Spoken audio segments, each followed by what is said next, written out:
Hayatta en hakiki mürşit ilimdir sözünün kökeni aslında bir Fransız filozofa kadar gider.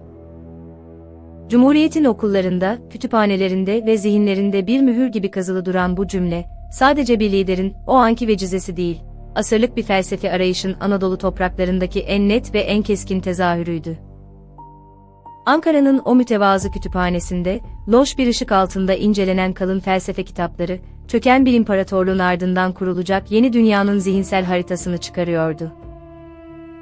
Auguste Comte ve onun kurucusu olduğu pozitivizm akımı, insanlığın kaderini dinsel ve metafizik bağlardan koparıp tamamen aklın, deneyin ve bilimin rehberliğine teslim etmeyi vaat ediyordu. Mustafa Kemal Atatürk'ün düşünce dünyasının köşe taşlarını oluşturan bu akım, Çankaya Köşkü'nün kitap raflarında kendine geniş bir yer bulmuştu. Peki bu kitapların sayfalarına düştüğü iddia edilen o sessiz kuruşun kalem notları, yeni bir devletin kuruluş felsefesini nasıl şekillendirdi? Gelin, bu düşünce mirasının peşine düşmek için 19. yüzyılın ortalarındaki Fransa'ya, bilimin kiliseye ve dogmalara karşı mutlak bir zafer ilan ettiği o fırtınalı döneme gidin. Auguste Comte, insanlığın düşünsel evrimini 3 hal kanunu ile açıklıyordu. Ona göre insanlık önce her şeyi ilahi güçlerle açıkladığı teolojik dönemden, ardından soyut kavramlarla tartıştığı metafizik dönemden geçmiş ve nihayetinde sadece görünen, deneylenebilen ve ölçülebilen gerçeklerin kabul edildiği pozitif döneme ulaşmıştı. Comte'un bu felsefesi, Avrupa'da büyük bir entelektüel devrim yarattı. Devletlerin ve toplumların ancak bilimsel kanunlarla yönetildiğinde ilerleyebileceğini savunan bu akım, dalga dalga Osmanlı İmparatorluğu'nun son dönem aydınlarına da ulaştı. Jön Türkler, Beşir Fuadlar, Ahmet Rızalar bu felsefeyi adeta bir kurtuluş reçetesi olarak benimsediler. Hatta meşhur İttihat ve Terakki Cemiyeti'nin adı bile doğrudan Comte'un nizam ve terakki, yani düzen ve ilerleme mottosundan mülhemdi. İşte genç Mustafa Kemal, Manastır Askeri İdadisi'nden itibaren bu pozitivist rüzgarın tam ortasında yetişti. Mustafa Kemal'in kütüphanesinde yapılan araştırmalar, onun Batı felsefesine ve özellikle sosyal bilimlere ne kadar büyük bir ilgi duyduğunu açıkça belgeler niteliktedir. Ancak popüler tarih anlatılarında ve bazı edebi yorumlarda sıkça dile getirilen çok spesifik bir iddia vardır.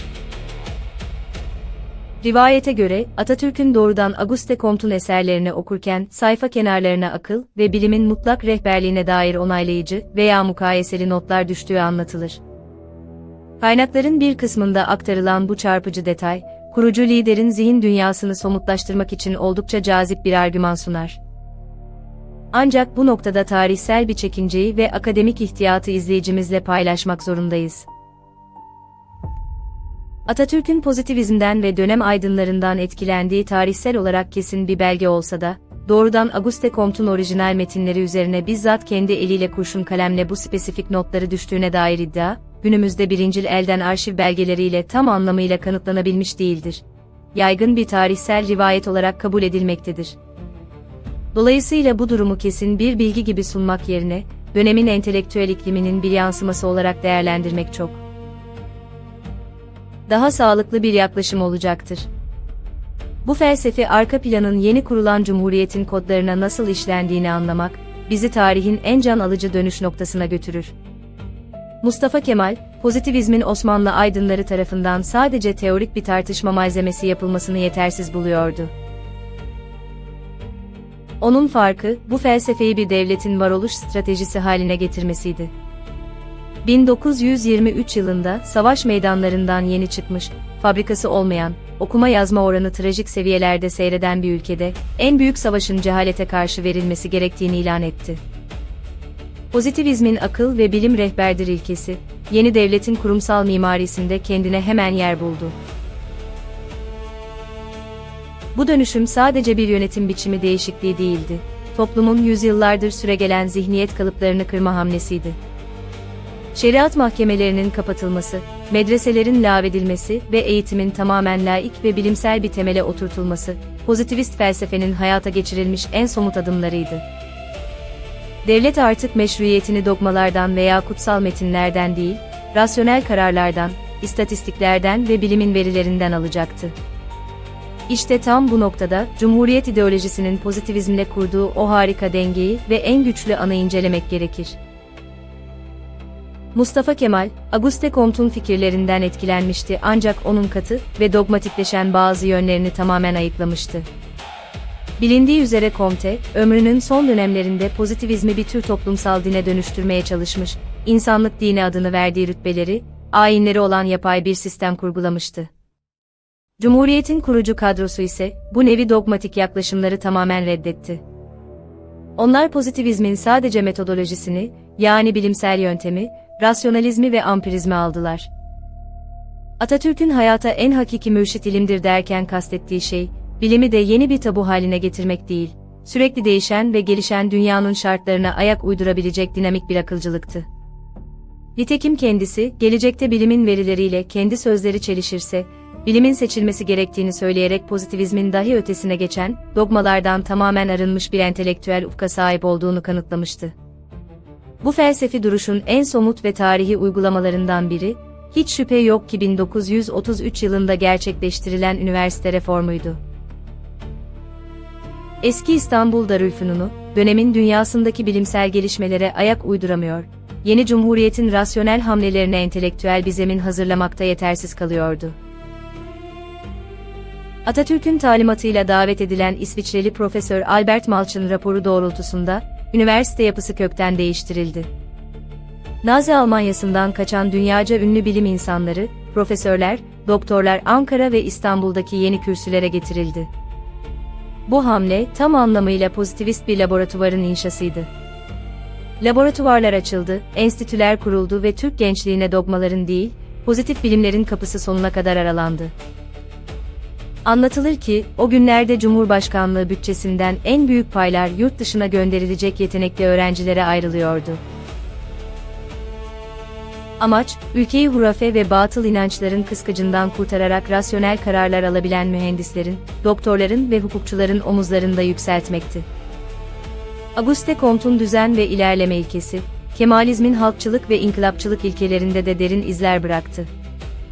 Toplumsal bir düzen olmadan ilerlemenin kaosa neden olacağını, ilerleme olmadan da düzenin statik bir gericiliğe dönüşeceğini çok iyi bilen kurucu irade, devrimleri büyük bir plan dahilinde gerçekleştirdi.